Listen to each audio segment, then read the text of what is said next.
नमस्कार।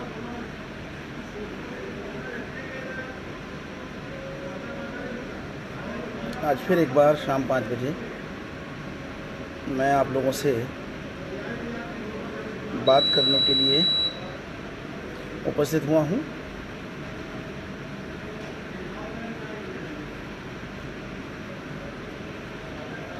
कल की जो बातचीत हमने रखी, इस बातचीत के बाद कई लोगों से वार्ता हुई और जो वार्ता हुई उसमें बहुत सारी बातें निकल के आईं कि निश्चित रूप से समय आ गया है, हमें काम करना चाहिए। आदरणीय सुनील प्रकाश भारद्वाज जी आ गए हैं, मेरा उन्हें नमस्कार। दीपांकर द्विवेदी जी को भी मेरा नमस्कार।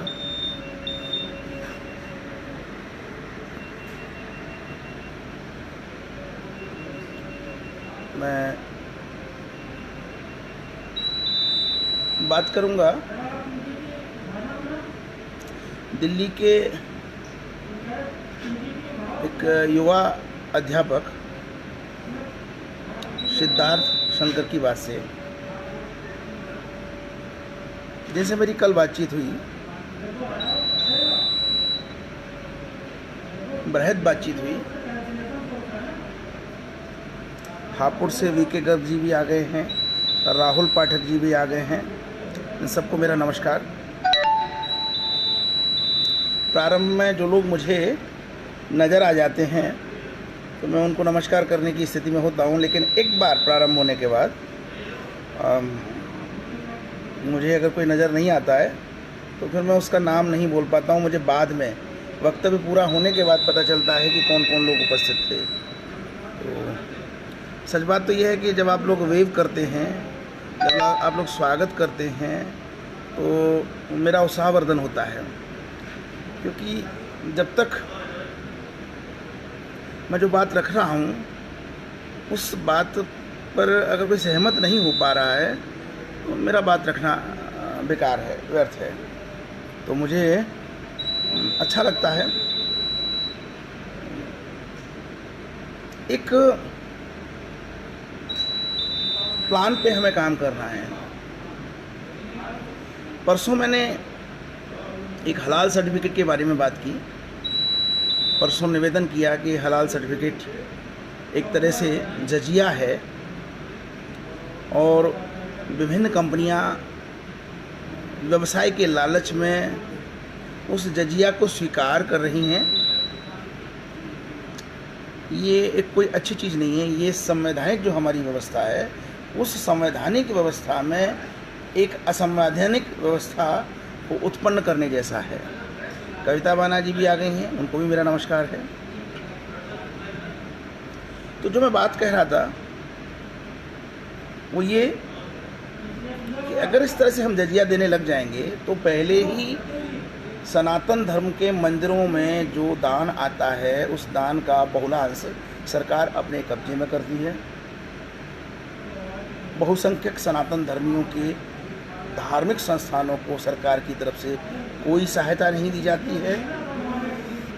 आदित्य विक्रम जी को भी मेरा नमस्कार, और मेरे टीन एज के मित्र वीरेंद्र सिंह, आज मैं उनको भी देख रहा हूँ, गुलदस्ता लेकर वो हाजिर हुए हैं, उनको भी मेरा नमस्कार।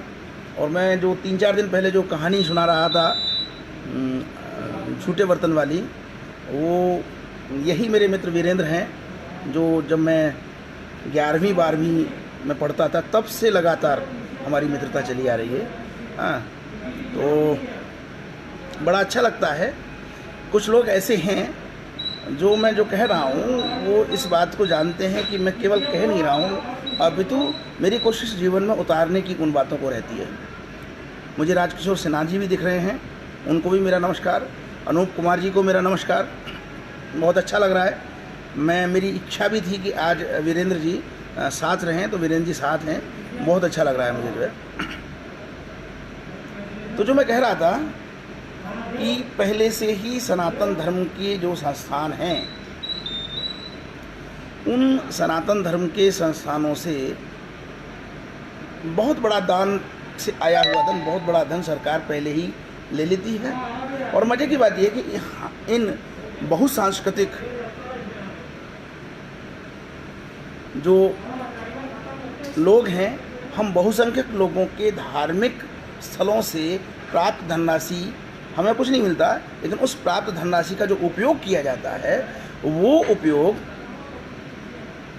हज सब्सिडी,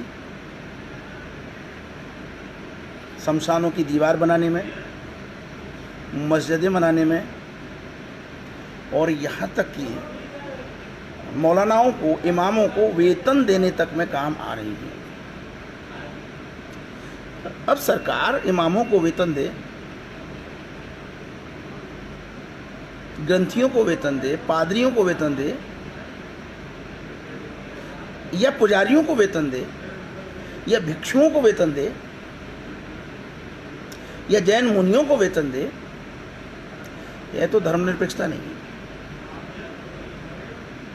यह तो वोट बैंक बात है कि बहुसंख्यक तो बहुत बड़ी संख्या में है, उसका तो वोट मिलेगा ही मिलेगा, हमें तो इनका वोट लेना है, तो हम इनके इमामों को वेतन देंगे। और मजे की बात है कि छिटपुट हम लोग आवाज़ें उठाते हैं, उन आवाज़ें उठाने का कोई परिणाम नहीं निकलता है, कोई हल नहीं होता है। कभी कभी मुझे लगता है कि जो हमारी चुनाव प्रणाली है उसमें अनेकों दोष हैं। अनेकों दोष इस प्रकार से कि एक संसदीय क्षेत्र बहुत बड़ा क्षेत्र है, सांसद का जो प्रत्याशी है संसद का वो सबको नहीं जानता। अब वो किसको जानेगा? वो अपनी पार्टी के मुट्ठी भर, सारे भी नहीं, मुट्ठी भर कार्यकर्ताओं को जानेगा और अपने नाते रिश्तेदारों के माध्यम से अपनी जाति के कुछ परिवारों को जानेगा। ये बहुत ध्यान देने वाली बात है। सांसद कितने लोगों को जान सकता है? कुछ अपने नाते रिश्तेदारों के माध्यम से अपनी जाति के परिवारों को, और जो निकट में रहने वाले अपनी पार्टी के कार्यकर्ता हैं उनको, उससे अधिक लोग नहीं। अब जाहिर सी बात है कि सांसद बनने के बाद वो उनका ध्यान ज़्यादा रखेगा और रखते हैं, और जब रखते हैं तो दूसरे वर्गों में असंतोष फैलता है। तो कहीं ना कहीं ये जो प्रणाली है ये मुझे थोड़ी सी दूषित प्रणाली लग रही है।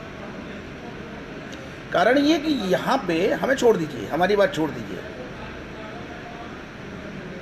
समर्थ को नहीं दोष गुसाई।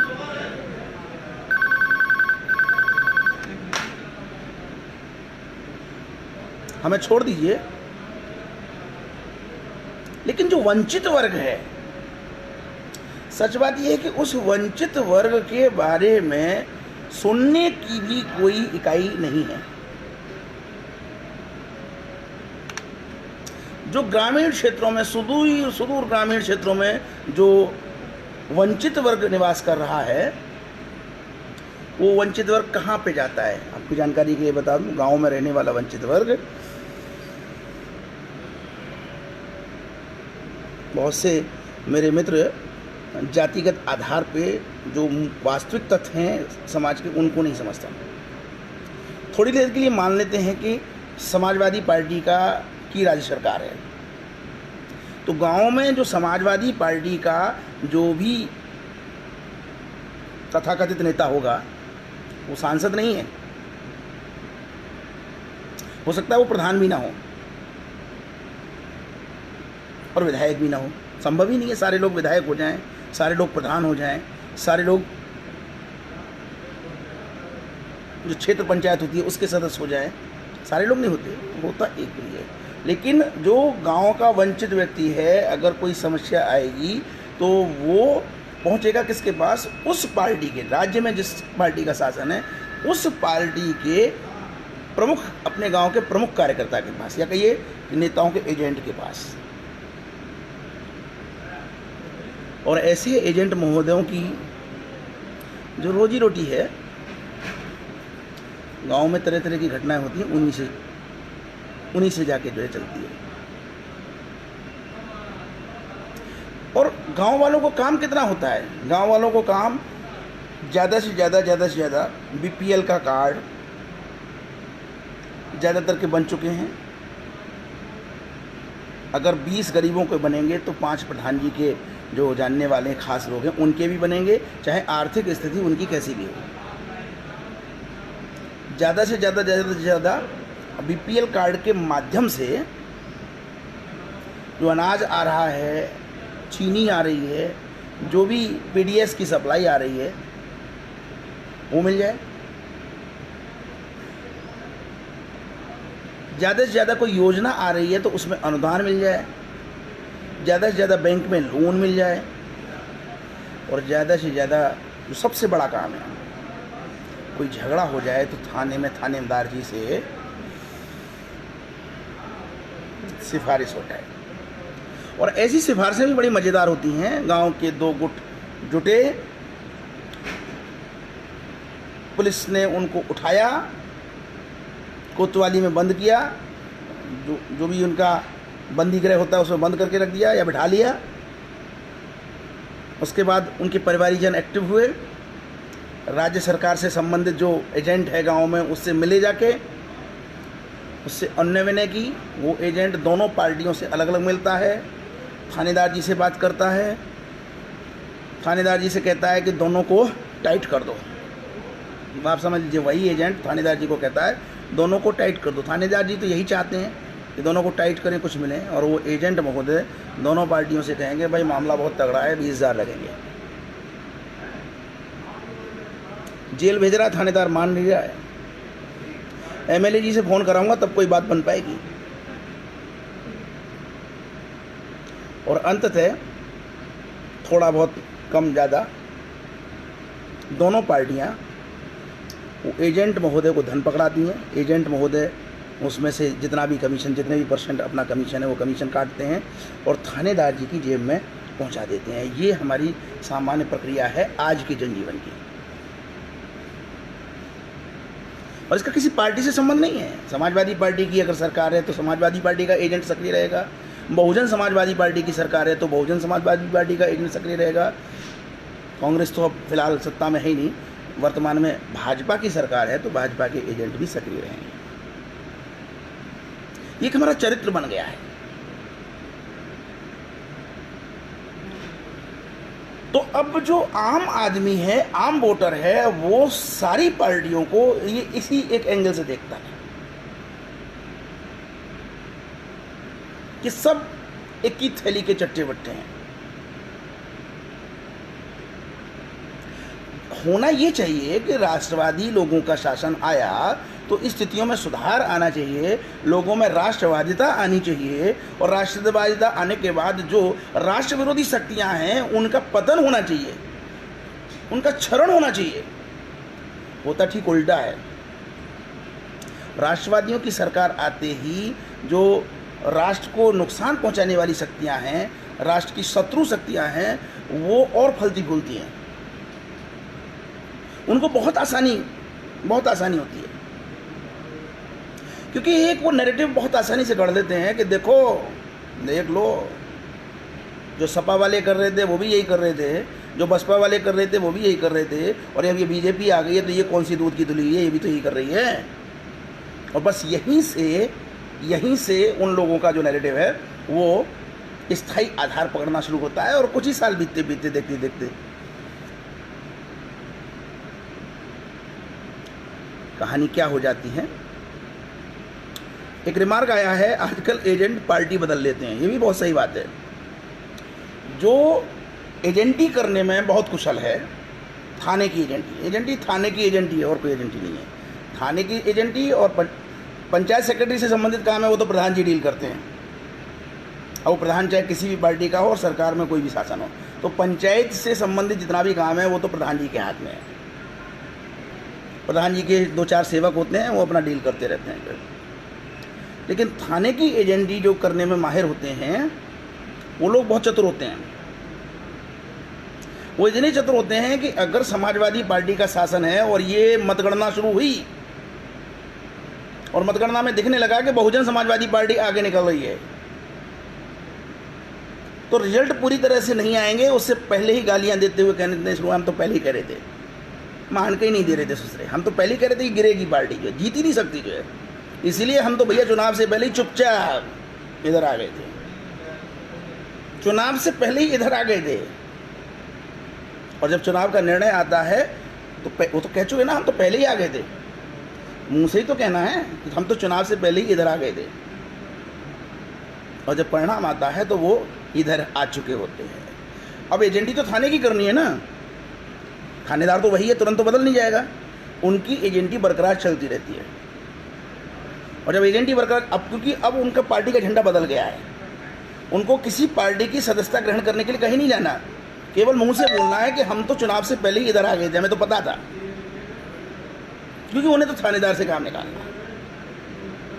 और जब तक ये थानेदार नहीं बदला जाएगा तब तक उनका व्यवसाय बदस्तूर चलता रहेगा। और मजे की बात यह कि चुनाव होते ही वोटिंग के चक्कर में उस समय ऐसे केसेस, चुनाव परिणाम आने के बाद ऐसे केसेस की बहुतायत होती है जहां आपसी संघर्ष की स्थिति होती है।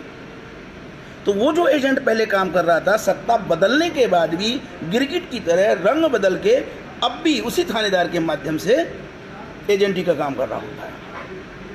और जब तक दूसरा थानेदार आता है, बहुत लंबी प्रक्रिया है दूसरा थानेदार आने की। मैंने इस चुनाव के बाद बहुत ही गंभीरता से इसका मनन किया। पहले ऊपर का अमला बदलेगा, फिर डिस्ट्रिक्ट लेवल का अमला बदलेगा, और डिस्ट्रिक्ट लेवल का अमला बदलने के बाद एसएसपी वगैरह बदलने के बाद वो समझेंगे चीज़ों को, और फिर नए सिरे से थानों की नीलामी होगी। और जब नए सिरों से थाने की नीलामी होगी तब नया थानेदार आएगा। इस सब प्रक्रिया में महीना भर लग जाता है, और महीना भर में वो जो एजेंट महोदय थे उनके पैर फिर जम जाते हैं। अब तो पार्टी बदल चुके, अब तो वो सपा के नहीं, अब तो बीजेपी के हैं भाई। और थानेदार अब कोई नया आए तो भी सिपाही तो सारे नहीं बदलते ना एक साथ, प्रक्रिया लंबी है। ये सिस्टम मैं बता रहा हूँ आपको कि प्रक्रिया लंबी है। पहले थानेदार जी बदले जाएंगे, सिपाहियों का नंबर तो बाद में आता है। ये जो नए थानेदार आएंगे चुन चुन के अब सिपाहियों को हटवाएंगे। ये सपा की मानसिकता रखता है। वो कप्तान साहब को ऊपर बताएंगे, हाँ इसको हटाइए साहब, ये तो बहुत परेशान कर रहा है। ये बहुत आजकल आप आए दिन देख रहे होंगे कि थानों में आपस में पुलिसकर्मियों के बीच में संघर्ष होने लगा है। इसी बात का वो है। लेकिन इस सब प्रक्रिया में जो चल रहा होता है वो सब चल रहा होता है, एजेंट वही रहते हैं, और थाने का चरित्र वही रहता है, प्रशासन का वही चरित्र रहता है, ब्यूरोक्रेसी का वही चरित्र रहता है। केवल गिरगिट की तरह वो अपने रंग बदलते हैं। और इस सब में जो पिसने वाला जो वर्ग होता है, सबसे अधिक जो पिसने वाला वर्ग होता है वो वंचित वर्ग होता है। वंचित वर्ग, जिसे बहुत सारे लोग दलित कहते हैं। मैं यथार्थ बात कह रहा हूँ। अब इस वंचित वर्ग को राष्ट्रवादियों की सरकार आने के बाद भी कोई भी पट्टी पढ़ाई जा सकती है। देखा बड़ी बड़ी बातें हो रही थी, अच्छे दिन आएंगे, आ गए अच्छे दिन, आ गए अच्छे दिन, अच्छे दिन आएंगे, आ गए अच्छे दिन। तो जो वंचित वर्ग है वो झांसे में फिर आ जाता है, और उसका परिणाम क्या होगा आप समझ सकते हैं।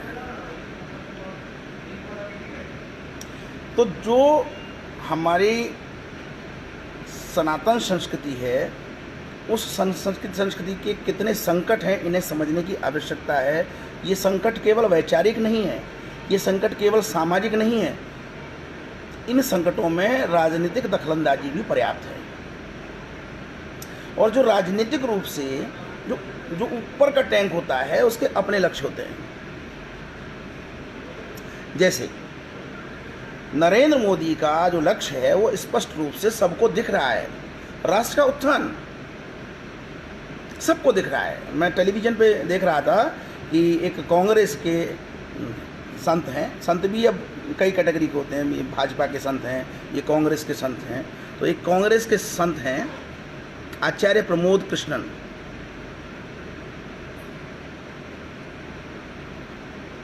अभी हाल में उन्होंने कल या परसों में अपनी वाणी को परिवर्तित किया है और कहा है कि मेरे मित्र नाराज होते हों तो हो जाए, मेरी पार्टी नाराज होती हो तो हो जाए, नरेंद्र मोदी अच्छा काम कर रहा है। जो एंकर महोदय हैं, वो उनका जो प्रश्न है वो लाख भाई कितनी भी बुराई कर लो, कुछ भी कर लो, लेकिन 35 साल के अपने कैरियर में एंकर महोदय का जो वक्तव्य है, 35 साल के कैरियर में मैंने इतना लोकप्रिय प्रधानमंत्री कोई नहीं देखा। सही तो कह रहे हैं एंकर। जैसे ही एंकर ने एक सही बात कही, वैसे ही प्रमोद कृष्णन जी का रंग बदल गया और कहते हैं मुझे कोई संकोच नहीं है कहने में।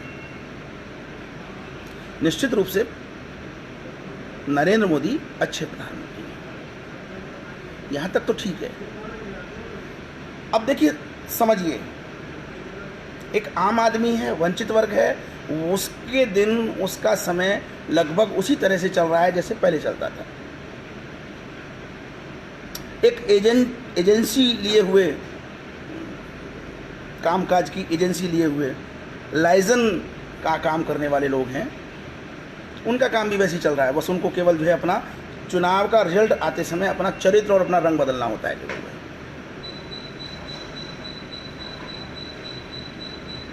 राष्ट्रवादियों को सबसे अधिक नुकसान कौन पहुंचाता है? राष्ट्रवादियों को सबसे अधिक नुकसान वो पहुंचाते हैं कि जो सोशल मीडिया पे, जो मैंने देखा है, बेचारे 5 साल तक बड़ा संघर्ष करते हैं।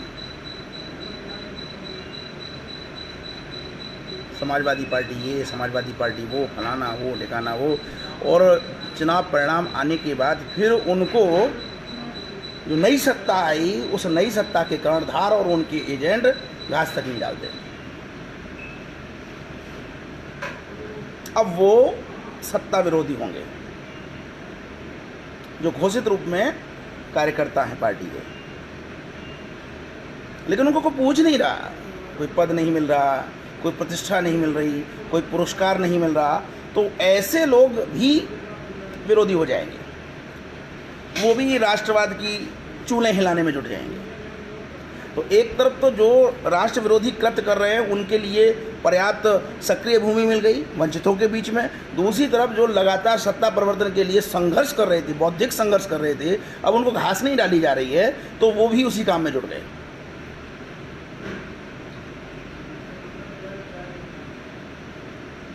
सबको अपने अपने से मतलब है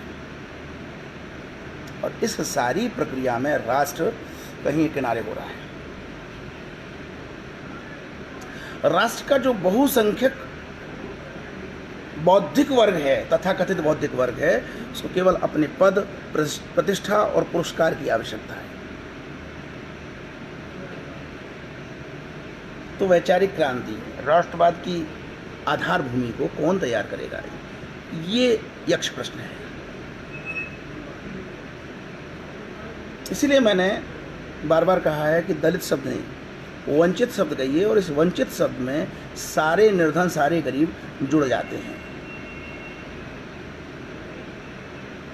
और इन वंचितों के लिए संयुक्त रूप से जातिगत भेद से ऊपर उठकर संयुक्त रूप से जो काम कर सकता है वो वास्तविक राष्ट्रवादी होगा।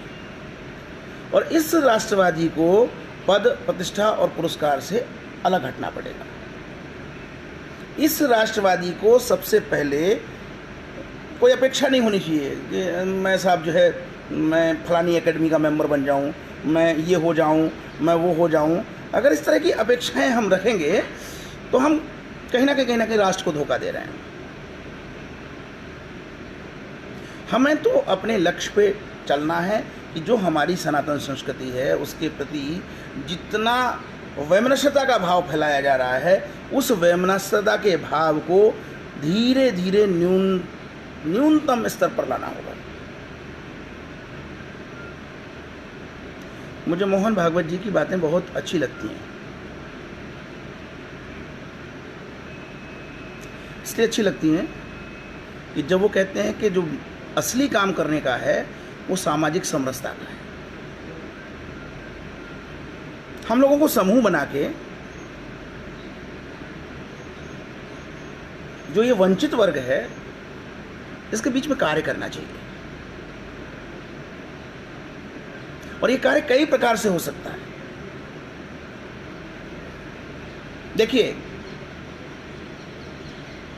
हम किसी के लिए आर्थिक योगदान नहीं कर सकते। मैं, ठीक है, होगा रोल, कुछ लोग आर्थिक मदद करते हैं, लेकिन मेरा मानना है जो ऐसे सक्षम लोग जो आर्थिक मदद करके समाज सेवा का भाव रखते हैं, उन्हें यह भी ध्यान रखना चाहिए कि केवल इस आर्थिक मदद की जो समाज सेवा है, इससे सब कुछ परिवर्तित नहीं होने वाला है। क्यों नहीं होने वाला है? क्योंकि जब मेरा बचपन था, आज से 40 वर्ष पूर्व, भारत की जनसंख्या आज जितनी जनसंख्या है उसका ठीक आधा थी।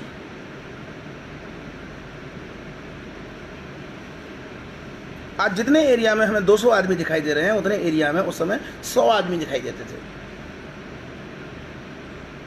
मुझे बहुत अच्छी तरह से याद आ रहा है कि मैं जब घर से निकल के आ रहा था तो मुझे अपने बचपन के वो दृश्य याद आए कि जब बहुत सारी कारें नहीं थी, बहुत सारी मोटरसाइकिल नहीं थी, बहुत सारे स्कूटर नहीं थे, लोग साइकिलों पे चलते थे, सड़कें प्राय सुनसान रहती थी। लगभग वही दृश्य अब देखने को मिल रहे हैं। पहले लोग सिर्फ काम के लिए निकलते थे, आज भी लोग सिर्फ काम के लिए निकल रहे हैं। तो ये जो स्थिति बनी है, इस स्थिति को वापस बनाए रखना, वैसे तो मुझे लगता है मजबूरी है, बनाए रखना ही पड़ेगा। भले ही 2 हफ्ते के लिए हमारा ये लॉकडाउन पीरियड बढ़ा है, लेकिन मुझे अभी नहीं लगता कि जो रेड जोन के जो ज़िले हैं, 190 जो ज़िले हैं, उनमें ये 17 मई के बाद भी समाप्त हो जाएगा, मुझे नहीं लगता।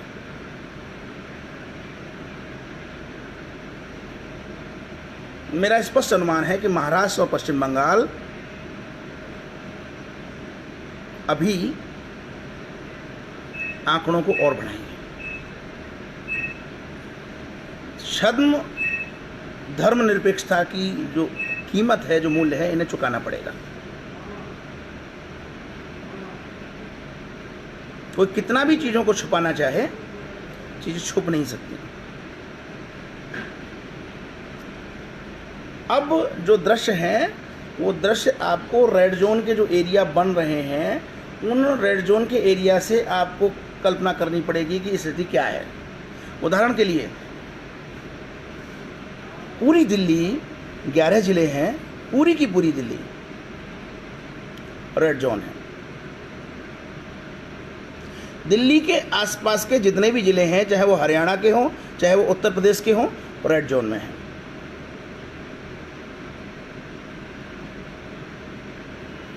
तो ये जो रेड जोन के जो एरिया हैं, एक तो इन्हें आप समझिए ये कब तक नीचे डाउन होते हैं, और दूसरा जो लगभग 360 के करीब ग्रीन जोन वाले जो ज़िले हैं, कहीं उनमें संख्या न बढ़े, ये बात भी बहुत महत्वपूर्ण होगी आगे आने वाले समय में। तो ये तय है कि 17 मई के बाद ज़िंदगी जस की तस नहीं होने जा रही है। हम लोगों को अपनी जीवन शैली बदलनी है, हम लोगों को अपनी जीवन पद्धति बदलनी है। बिना जीवन शैली बदले, बिना जीवन पद्धति बदले कोई समस्या हल नहीं होने वाली, और ये बदलनी पड़ेगी, मजबूरी है हमारी। उदाहरण के लिए, जितने नगरों में, जिन जिन मोहल्लों में पथराव हुआ, मैं उन आंकड़ों को देख रहा था, उन मोहल्लों में तेजी से संक्रमण की संख्या बढ़ी, मृत्यु भी हुई, और उसका परिणाम ये है कि वही पथराव वाले जो मोहल्ले हैं वो सुनसान पड़े हुए हैं।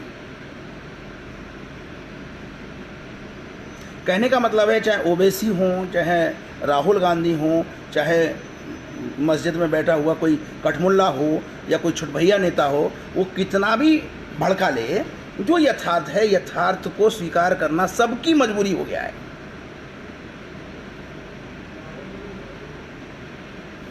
न चंद्रशेखर रावण के हाथ में कुछ है, न मायावती के हाथ में कुछ है, न अखिलेश के हाथ में कुछ है, न उद्धव ठाकरे के हाथ में कुछ है, न ममता बनर्जी के हाथ में कुछ है, न अरविंद केजरीवाल के हाथ में कुछ है।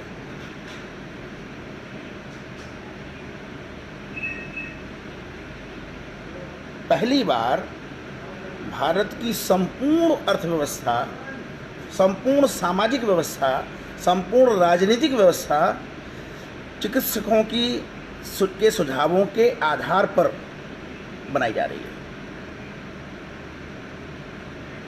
और ऐसे में मुझे बहुत अच्छा लग रहा है कि जो हमारी संस्कृति में क्वारंटीन की जो परंपरा थी, एकांतवास की जो परंपरा थी, सोशल डिस्टेंसिंग की जो परंपरा थी, सूतक की जो परंपरा थी, कहीं ना कहीं उसका महत्व, अब तक लोग उसको भेदभाव, छुआछूत, फलाना ढिकाना कह के आलोचना किया करते थे। अब वो समझ में आने लगा कि भारतीय संस्कृति में, क्योंकि मेरा मानना ये है कि ये जो संक्रमण का दौर है ये पहली बार नहीं आया। विज्ञान की इतनी तरक्की के बाद भी संक्रमण का दौर इस तरह से आया है। तो हमें ये भी याद है कि आज़ादी के आसपास और ब्रिटिश पीरियड में अनेकों बार प्लेग के किस्से हैं, चेचक के किस्से हैं, बहुत सारी बीमारियों के किस्से हैं। आज तो हम आधुनिक सुख सुविधाओं के बीच में जी रहे हैं। आप उन दिनों की कल्पना करिए कि जब ये सारी चीज़ें नहीं थी और तब भी संक्रमण होता होगा, और जब तब संक्रमण होता होगा तो क्या स्थितियां बनती होंगी। मुझे लगता है कि कहीं ना कहीं जिस प्रकार से आज अरविंद केजरीवाल, उद्धव ठाकरे और ममता बनर्जी की धर्मनिरपेक्षता फेल हुई है, उसी प्रकार से किसी युग में संक्रमण इसी प्रकार से संक्रमित होने के बाद बौद्धों की व्यवस्था ध्वस्त हुई होगी। वरना पुष्यमित्र शुंग ने, मैं वापस अब अपने प्रसंग पे आ रहा हूँ इतनी भूमिका के बाद, क्योंकि मुझे तुलनात्मक रूप से चीज़ें आप लोगों से शेयर करनी थी। आप सोचिए कि पुष्यमित्र शुंग ने अचानक बौद्ध सम्राट की हत्या कर दी। तो पहली चीज़ तो ये अचानक हत्या राजनीति में संभव नहीं है। दूसरी चीज़, इस तरह की हत्या की साजिश करने वाले को बहुत तैयारी करनी पड़ती है। तीसरी चीज़, इस तरह की हत्या करने वाले को एक बहुत बड़ा समुदाय, राजतंत्र के अंदर ही बहुत बड़ा समुदाय अपने पक्ष में करना होता है। जब बहुत बड़ा समुदाय अपने पक्ष में होता है तब जाके इस तरह से सत्ता परिवर्तन की स्थिति बनती है। तो पुष्यमित्र शुंग ने जब बृहद्रथ की हत्या की होगी तो उसके कारण रहे होंगे। बृहद्रथ अपने मंत्रिमंडल जिनसे वो विचार विमर्श करते होंगे उन तक सीमित होंगे, और अंदर ही अंदर शेष तंत्र में असंतोष फैल रहा होगा। ये ठीक उसी तरह की स्थिति है, या आपने देखा होगा, इसको देखा जा सकता है, इस दृश्य को समझा जा सकता है कि 2010 के आसपास एक महारानी और उनके पिट्ठुओं का जो समूह था अचानक बड़े बड़े परिवर्तन करता है। सारे देश को हिला के रख दिया जाता है, सारा देश आंदोलित होता है, और उस समय राजनीतिक हत्या के लिए उस समूह की एक दूसरा समूह निकलता है जंतर मंतर पे, अन्ना हजारे के नेतृत्व में।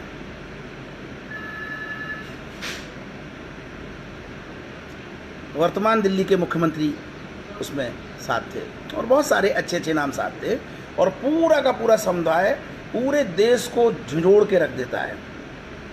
किसके विरुद्ध? तत्कालीन सत्ता के विरुद्ध। लेकिन कहीं ना कहीं उसी समय पे उस दृश्य में नरेंद्र मोदी की एंट्री होती है, प्रवेश होता है, और जो जन आक्रोश है वो उस जंतर मंतर पे बैठे समुदाय के पक्ष में न जाके, वो दो अंतर समझिए, एक तो है केवल दिल्ली नगर और एक है पूरा देश। दिल्ली नगर अरविंद केजरीवाल से प्रभावित हो जाता है, लेकिन पूरा देश अरविंद केजरीवाल से प्रभावित नहीं होता। सबकी अपनी अपनी परिस्थितियाँ हैं, और उसका परिणाम होता है 2014 में सत्ता परिवर्तन। तो लगभग कुछ इसी तरीके से आप दृश्य समझ सकते हैं कि बृहद्रथ के समय में कहीं ना कहीं कुछ ना कुछ ऐसी स्थितियाँ थीं जो पुष्यमित्र शुंग नव बौद्धों के लिए वह सबसे बड़ा खलनायक है। लेकिन जहाँ तक मैं समझता हूँ कि तत्कालीन जो परिस्थितियाँ होंगी वो उन परिस्थितियों में नायक रहा होगा, तब जाके उसके अंदर हिम्मत आई होगी। मनुष्य तो एक साधारण प्राणी होता है, वो समूह एकत्रित तब करता है जब उसका विचार जो अन्य समूह के लोग हैं उनसे उनकी सहमति होती है, तब उससे समूह की ताकत मिलती है। तो कहीं ना कहीं पुष्यमित्र शुंग ने जब वो घटना घटित की तो उसको कहीं ना कहीं बहुत बड़े जन समुदाय से सहमति प्राप्त हुई, उनका बल प्राप्त हुआ होगा। तो शोध का विषय यह भी है कि आखिरकार वो कौन सी परिस्थितियां थीं जो पुष्यमित्र शुंग उन परिस्थितियों को अपने पक्ष में कर लिया और सत्ता परिवर्तन कर दिया। हमारे नवबौद्ध अपने युवा अनुयायियों को जब अपना पक्ष रखते हैं तो ये जो दूसरे पक्ष हैं उनको गौड़ कर देते हैं और उसको अत्याचार का रूप दे देते हैं। स्वामी विवेकानंद ने बहुत अच्छी बात कही थी, ये विचारणीय है कि जो आप 15 और 85% का जो फॉर्मूला बार बार कह रहे हो, अरे भैया अगर मान लिया थोड़ी देर के लिए आर्य बाहर से आए थे तो वो जो आर्य बाहर से आए थे वो तो मुट्ठी भर थे ना, यहाँ के सारे लोग मिलके अगर उन पर पिल पड़ते तो उनकी हड्डी हड्डी मसल देते। लेकिन ऐसा कुछ भी नहीं हुआ, एक भी दृष्टांत ऐसा नहीं है। आप केवल एक सिंधु घाटी की कपोल कल्पना के आधार पर एक पूरा का पूरा आर्य सिद्धांत गढ़े हुए बैठे हो। और मजे की बात है कि आप इतने सुविधाभोगी हो कि वामपंथी रोमिला थापर हैं या इरफान हबीब हैं या रामशरण शर्मा हैं, वो तो जो लिख गए सो लिख गए। अब आपने देखा कि ये जो दूसरा पक्ष है ये तो तर्क देने लगा कि बुद्ध भी आर्य हैं, महावीर स्वामी भी आर्य हैं, क्योंकि जो बौद्ध साहित्य है और जो जैन साहित्य है उसमें बुद्ध और महावीर स्वामी दोनों को आर्य संबोधित किया गया है। तो आप अनार्य की थ्योरी कैसे लाएं?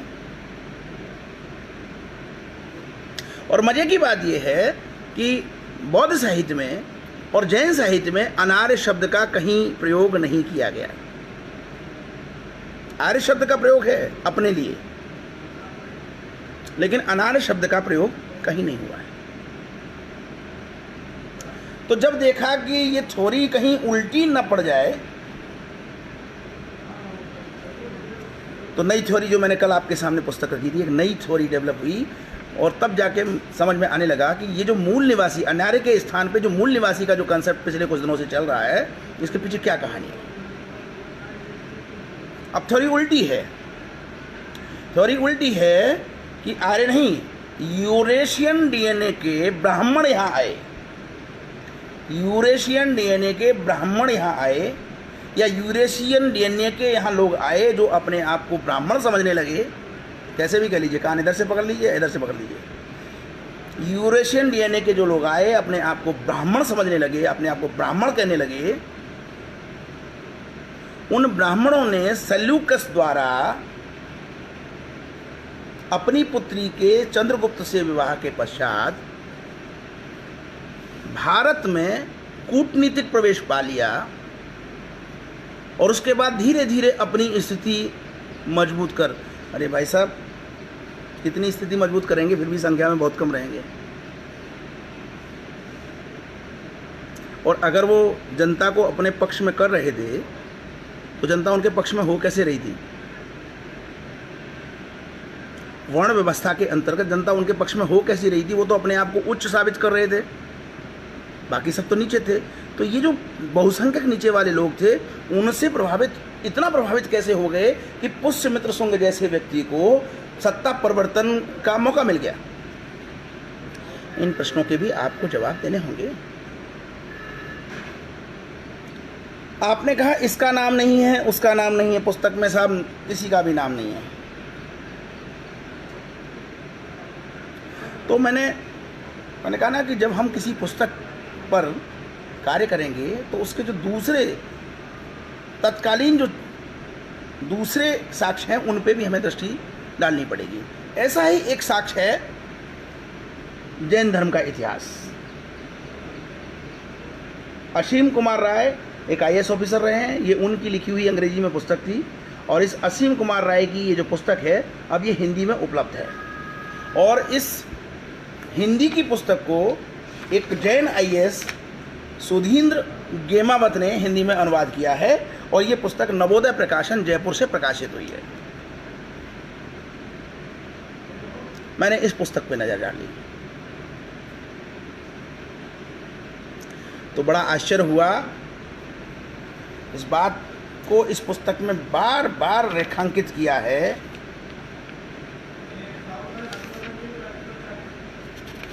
कि समकालीन होने के बावजूद बौद्ध साहित्य में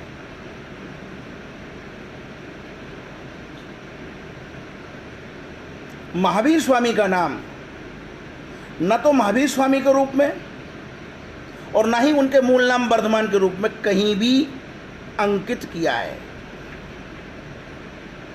अपितु उन्होंने बार बार महावीर स्वामी को न्यायपुत्र के रूप में, न्यायपुत्र के रूप में पाली भाषा में न्यायपुत्र के रूप में रेखांकित किया है।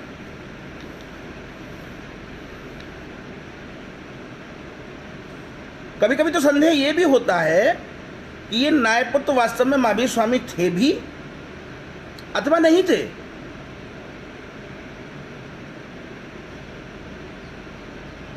फिर भी न्यायपुत्र को महावीर स्वामी माना गया तुलनात्मक अध्ययन करने के बाद। लेकिन इस तुलनात्मक अध्ययन में भी इतनी कठिनाई थी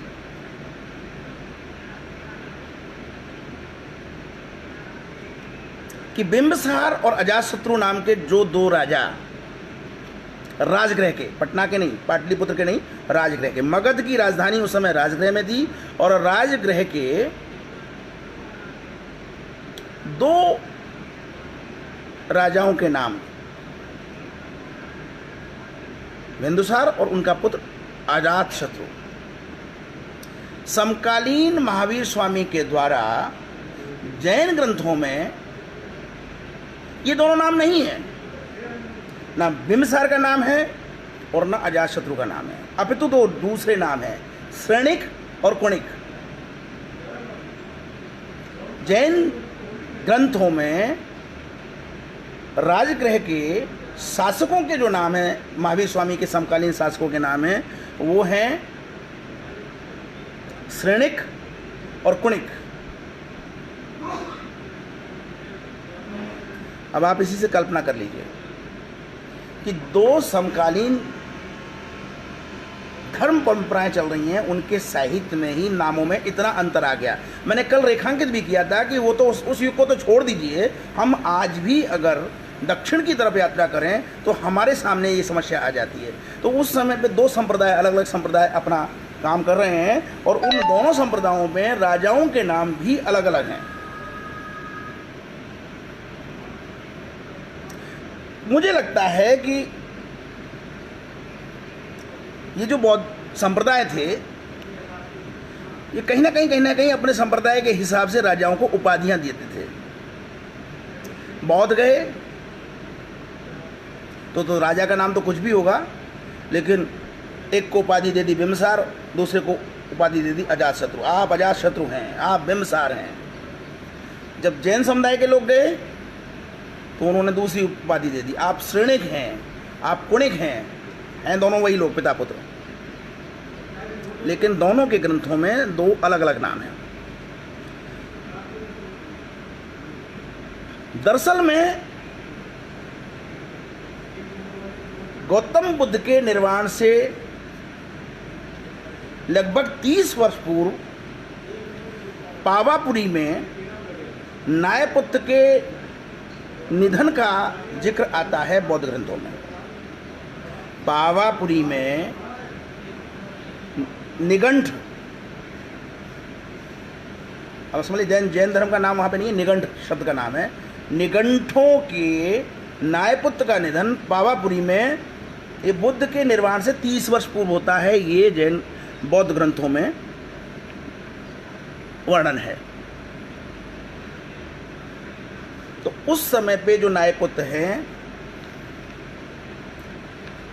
पावापुरी में जैन ग्रंथों के हिसाब से महावीर स्वामी का निधन हुआ है।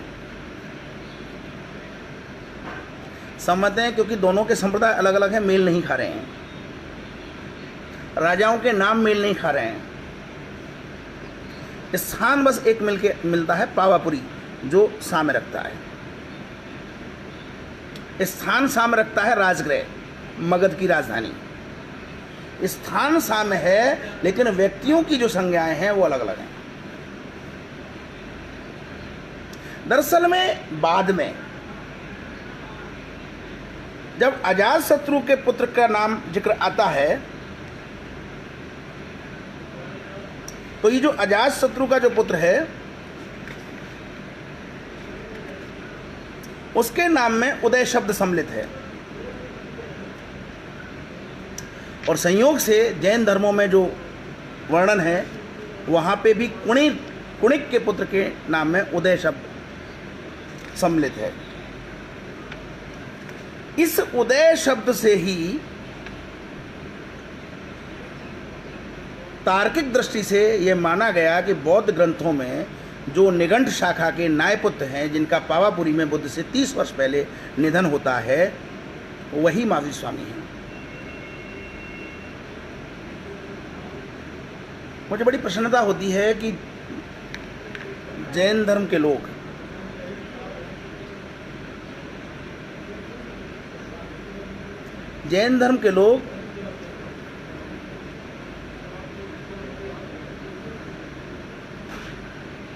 इस तरह के कुतर्क नहीं करते।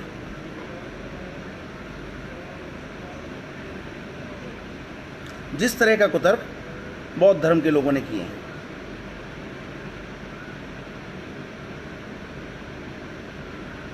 दो तीन बहुत अच्छी बात है जब हम ये देखते हैं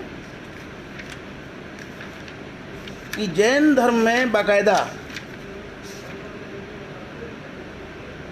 पूरी की पूरी रामायण पदम चरयू के नाम से उपलब्ध है। आजकल इसे पदम पुराण भी कहा जाता है। और ये जो पदम शब्द है ये राम का ही समानार्थी शब्द है।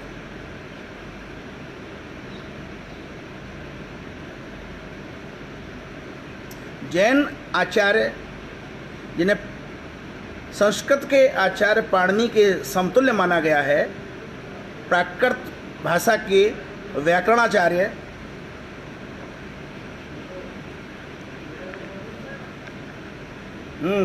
सौरभ पांडे जी ने नाम दे दिया उदयन। मैं बिल्कुल जो मैं उदय शब्द में वही तो कह रहा हूँ कि उदय शब्द के आधार पे उदय शब्द की समानता, दोनों नामों में बौद्ध नाम में और जैन नाम में पर्याप्त अंतर है, लेकिन उदय शब्द प्रारंभ के जो 3 अक्षर हैं वो समान हैं। उसी के आधार पे ये निष्कर्ष निकाले गए। तो मैं जिनकी बात कर रहा था कि जिस प्रकार हमारे संस्कृत के पाणिनि हैं, उसी तरह से प्राकृत भाषा के व्याकरणाचार्य हैं हेमचंद्र। हेमचंद्र केवल व्याकरणाचार्य नहीं है प्राकृत के, अपितु उन्होंने बहुत सारा जैन इतिहास और जैन पुस्तकें लिखी हैं। आज महावीर स्वामी का जो हम इतिहास जानते हैं वो उनकी 63 शलाका पुरुष चरित्र, यानी कि 63 जैन धर्म के 63 महापुरुषों का जीवन चरित्र उन्होंने लिखा। और इतना ही नहीं, उन्होंने उस समय के जो जैन संत हुए हैं उनकी एक सूची भी दी, उसको स्थविरावली के नाम से जाना जाता है। साहित्यिक दृष्टि से उनकी अनेकों पुस्तकें हैं। जिसमें प्राकृत का शब्दानुशासन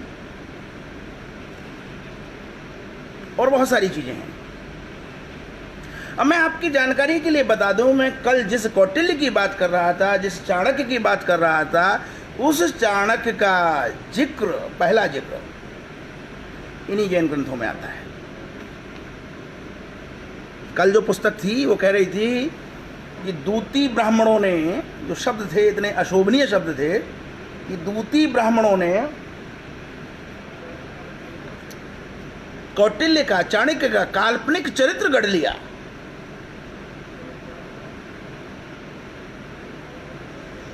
मैं ऐसे लोगों को बताना चाहता हूं कि जो जैन ग्रंथ हैं उनमें कौटिल्य और चाणक्य का पर्याप्त वर्णन उपलब्ध है।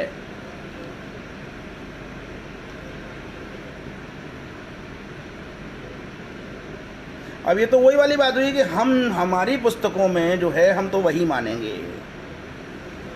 ब्राह्मण दूती हैं, यूरेशियन डीएनए के हैं, उन्होंने कपोल कल्पनाएं की हैं।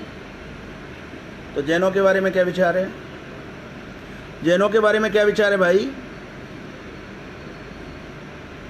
नंबर 1। नंबर 2, शंकराचार्य ने, पुष्यमित्र संघ ने तुमको नष्ट कर दिया।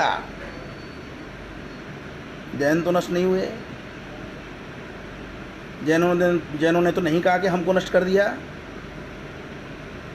तुम नष्ट हो गए, और तुम नष्ट होने के बाद फिर प्रकट हो गए। विचारणीय। सच बात यह है कि ये जो नवबौद्ध विद्वान हैं, जो लिख रहे हैं, हम इनका हृदय परिवर्तन कराना चाहें तो नहीं कर सकते। हम इनका हृदय परिवर्तन करने में सक्षम नहीं होंगे। हम इनका हृदय परिवर्तन छोड़िए, जो हमारे कूप मंडू पोंगापंथी ब्राह्मण हैं, जो जन्म के आधार पे अपने आप को श्रेष्ठ समझते हैं, हम उनका हृदय परिवर्तन नहीं कर सकते।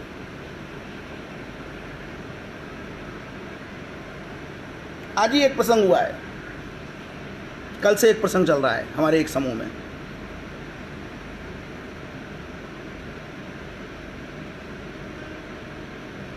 तो कोई ना कोई प्रसंग होता है। मुझे अच्छा लग रहा है कि कुछ लोगों को पीड़ा हो रही है, अच्छी बात है। ये तय मान लीजिए कि जन्मना अपने आप को श्रेष्ठ समझना और दूसरे को हेय दृष्टि से देखना, ये मानवता के विरुद्ध सबसे बड़ा अपराध है।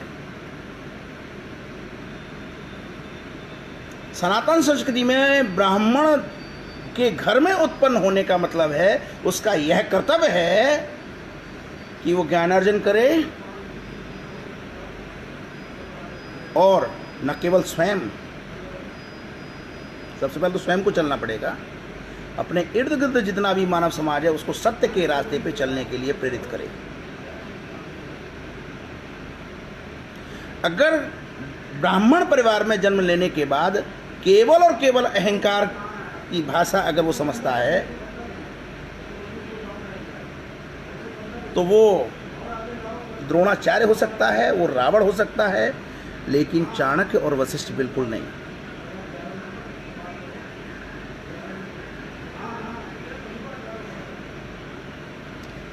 हम ऐसे जन्मना श्रेष्ठ ब्राह्मणों को परिवर्तित नहीं कर सकते, और हम इन तथाकथित नवबौद्ध विद्वानों को भी परिवर्तित नहीं कर सकते। हम इनको छोड़िए, हम सत्ता सुख प्राप्त कर चुके जो विद्वान हैं, प्रोफेसर्स हैं, जो मंद मंद मुस्काते हैं, भाषण देके चले जाते हैं, हम उनको परिवर्तित नहीं कर सकते। हम अगर बदलाव ला सकते हैं तो आम जन के बीच में काम करके आम जन में ला सकते हैं। हम अगर जोड़ सकते हैं आपस में तो आम जन को जोड़ सकते हैं। इसलिए राष्ट्रवादी लेखक संघ की जो विचारधारा है उसमें सबसे पहले है इदम न मम इदम राष्ट्राय। और इसके लिए मैं मद्रास के संस्कृत कॉलेज के ज्योतिष विभाग के अध्यक्ष और हमारे न्यासी डॉक्टर अखिलेश्वर मिश्र का धन्यवाद देना चाहूँगा कि उन्होंने हमें ऐसा एक सूक्त वाक्य दिया जो प्रेरणा भरता है।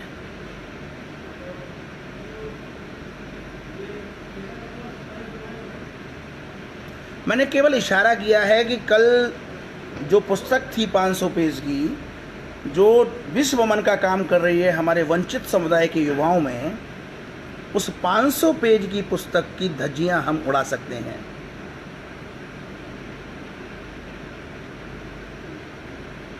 केवल जैन साहित्य के आधार पर। लेकिन समस्या क्या है? हमारे विद्वान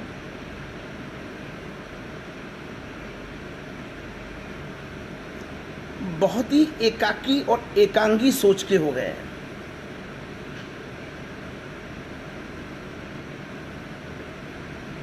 लेकिन बहुत प्रसन्नता की बात यह भी है, स्वामी विवेकानंद ने कहा था कि मुझे 100 व्यक्ति मिल जाएं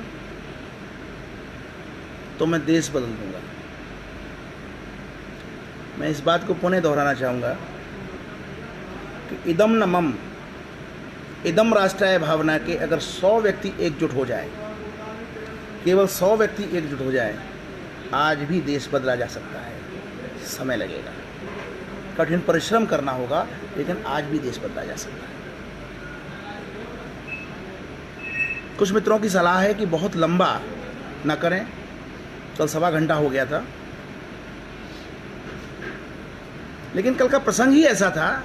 एक 500 पेज की पुस्तक के विषय में 1.25 घंटे में बता पाना, मैंने तो अवसर का लाभ उठाया है। लॉकडाउन का पीरियड है, सबके पास समय है, तो उसके विषय में बात की जा सकती थी।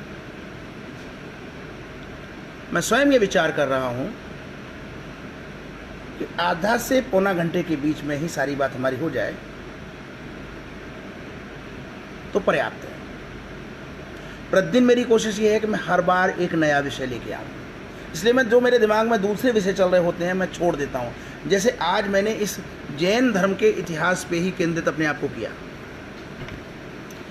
यूँ तो इसमें बहुत सारे वर्णन हैं, मुझे बहुत सारे वर्णनों को देने की आवश्यकता नहीं है, लेकिन कुछ चीज़ें मैं फिर भी आपको बताना चाहूँगा। इस पुस्तक ने जो मुझे सूक्त दिए वो आपको बताने के लायक हैं। कल मैं किसी से कह रहा था, मुझे याद नहीं आ रहा है, शायद अनूप जी से या किसी को, कि मैं बड़ा आश्चर्यचकित होकर ये देख रहा हूँ कि प्रॉब्लम क्रिएटिंग जो जोन है, जैसे रेड जोन हमारे यहाँ बने हैं, हमारे यहाँ इस समय कोरोना के टाइम पे रेड जोन बन गए हैं। इसी तरह से ये रेड जोन एरिया कौन कौन से हैं, भारत में रेड जोन एरिया कौन कौन से हैं? तो मैंने कहा कि जो मुझे नज़र आ रहा है, महाभारत काल में मगध में जरासंध इतना बड़ा दुष्ट कि कृष्ण को अयोध्या छोड़नी पड़ी, सारे यादव गुजरात ट्रांसफ़र हो गए, और गांधार में शकुनी, बाकी सब छोटे मोटे हैं। खलनायकों में तीसरा नाम बमुश्किल आता है, वो बुंदेलखंड चेदिराज शिषपाल का आता है। जी अनूप जी मुझे याद दिला रहे हैं कि उन्हीं से मेरी बात हो रही थी जो है। अनूप जी, मैं देखिए एक बहुत मज़ेदार आपको बात बताने जा रहा हूँ कि कल मैं आपसे बात कर रहा था और पढ़ते पढ़ते अचानक मुझे एक नई बात पता चली। तो जो मूल खलनायक है महाभारत में वो 3 हैं। चेदिराज शिषपाल जो वो एक झटके में निपट गया, तो इसलिए उसका बहुत बड़ा नाम नहीं है। जो मौलिक रूप से 2 बड़े वो हैं, एक शकुनी गांधार नरेश और एक जरासंध मगध नरेश। अब आप आ जाइए बुद्ध काल में। बुद्ध काल में मगध ही है जो सनातन धर्म के विरुद्ध आंदोलन होता है, और गांधार कला के नाम से उसका जो दूसरा रूप है अफगानिस्तान, क्योंकि विश्व व्यापार का उस समय का जितना भी विश्व था, जितना आपस में जुड़ा हुआ था, विश्व व्यापार का मध्य केंद्र था। सिल्क रूट वहीं पे आके मिलता है चीन में। तो गांधार और मगध, अब क्योंकि साक्ष्य नहीं है, मुझे लगता है ये महाभारत काल से ही परंपरा चली आ रही है।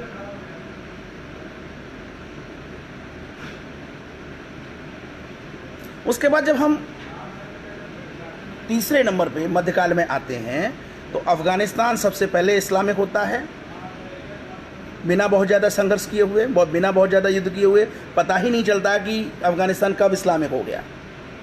और अफ़गान के ही इस्लामिक लोग, चाहे वो मोहम्मद गौरी हो, चाहे वो महमूद गजनवी हो, और चाहे वो समरकंद जो अफ़गानिस्तान का ही समीपस्थ भाग है उज्बेकिस्तान का, वहाँ का बाबर हो, अफ़गानिस्तान के ही लोग भारत पे आक्रमण करते हैं। और मज़े की बात देखिए कि पूरा का पूरा मगध से लेके और गांधार के बीच का जो क्षेत्र है वो इस पूरी की पूरी क्रियाविधि में संघर्षरत रहता है, लेकिन मगध कोई संघर्ष नहीं करता।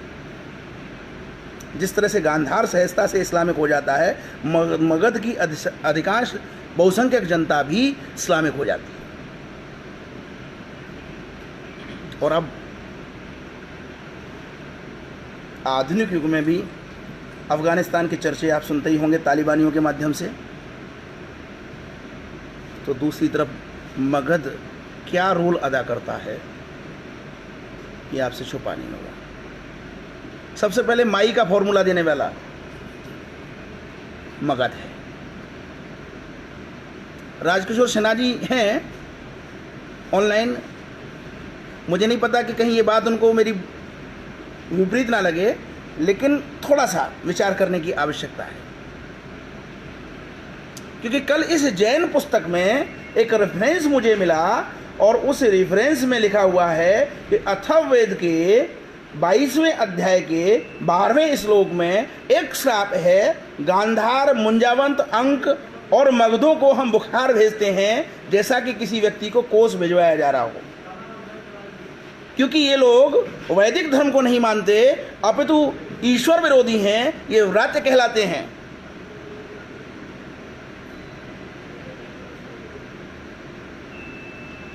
ये नास्तिक हैं, ये व्रात्य हैं, ये ईश्वर को नहीं मानते, ये वैदिक धर्म को नहीं मानते। ये अथर्ववेद का प्रसंग इस जैन धर्म के इतिहास में वर्णित है। विचारणीय बात है और बहुत विचारणीय बात है।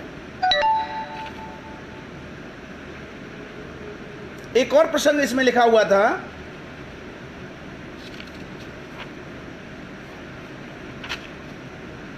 वह भी देखने लायक है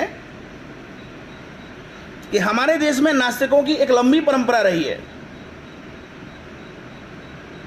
एक उदाहरण रामायण में मिलता है कि एक जाबाली नाम का चारवाक दशरथ की मृत्यु के बाद भरत के साथ राम को अयोध्या लौटाने के लिए निवेदन करने गया था।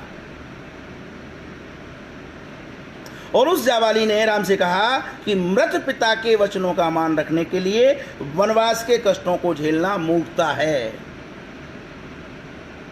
मृत पिता के वचनों का मान रखने के लिए वनवास के कष्टों को झेलना मूर्खता है। और यही सारी बातें आजकल हमारे नवबौद्ध कहते हैं, वैज्ञानिकता वैज्ञानिकता वैज्ञानिकता। जो लेख देखो वैज्ञानिकता।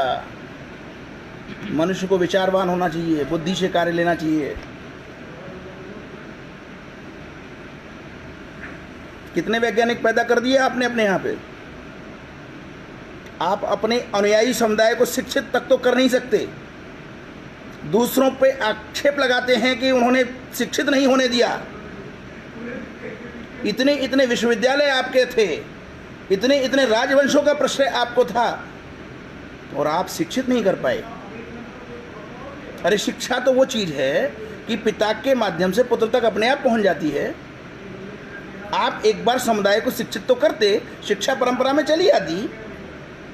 इस्लाम काल में जब देवनागरी का उपयोग पूरी तरह रोक दिया गया और ये जो हिंदी हमारी भाषा है इसको जबरन फारसी लिपि में लिखकर इसको उर्दू नाम दे दिया गया, तब भी सनातन धर्मियों ने देवनागरी को जीवित रखा।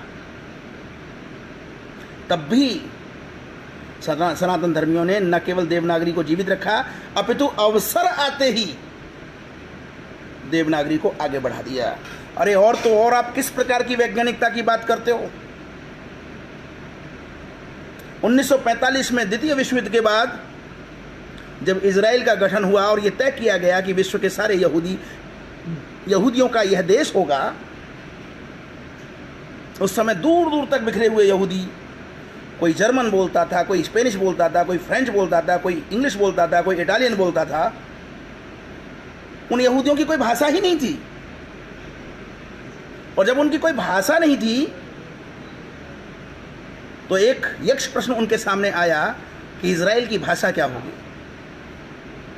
वहां यहूदियों ने विचार किया और कहा केवल 20 लाख यहूदी।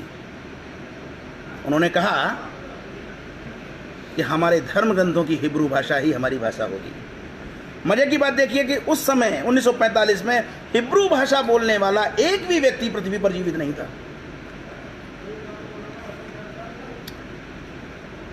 यहूदियों ने न केवल हिब्रू को पुनर्जीवित किया, अपितु एक मृत हो चुकी धार्मिक ग्रंथों की भाषा आज इजराइल की राजकाज की भाषा है, राष्ट्रभाषा है।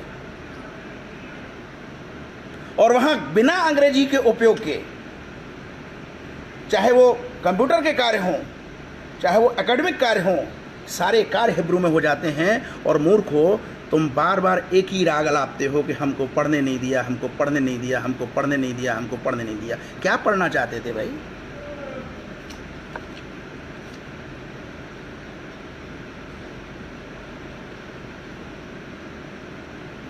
इन लोगों को, क्योंकि हम इनका हृदय परिवर्तन नहीं कर सकते, हमें इन लोगों को तार्किक जवाब देने हैं, साक्ष्यों के साथ जवाब देने हैं, प्रमाणों के साथ जवाब देने हैं। तब हम, जो हमारे वंचित वर्ग का युवा वर्ग है, उसकी आंख खोल पाएंगे। तब हम उसको बता पाएंगे कि उत्थान, किसी राष्ट्र का उत्थान, किसी समुदाय का उत्थान, किसी व्यक्ति का उत्थान कैसे संभव है। वैमनस्यता से तो केवल और केवल हानि पहुंचनी है, क्षति पहुंचनी है। कुछ लोग मलाई मारेंगे, लखपति हो जाएंगे, करोड़पति हो जाएंगे, अरबपति हो जाएंगे और नेता बन जाएंगे, और उसके बाद आपको भूल जाएंगे। ये बात हमें जन जन तक पहुंचानी होगी, तब जाके हम सनातन संस्कृति और राष्ट्रवाद को स्थापित कर सकेंगे। आज बस इतना ही काफ़ी है। ज़्यादा लंबा हो जाता है तो फिर बोरियत लगने लगती है। तो इसलिए आप लोगों का बहुत बहुत धन्यवाद, आभार, नमस्कार।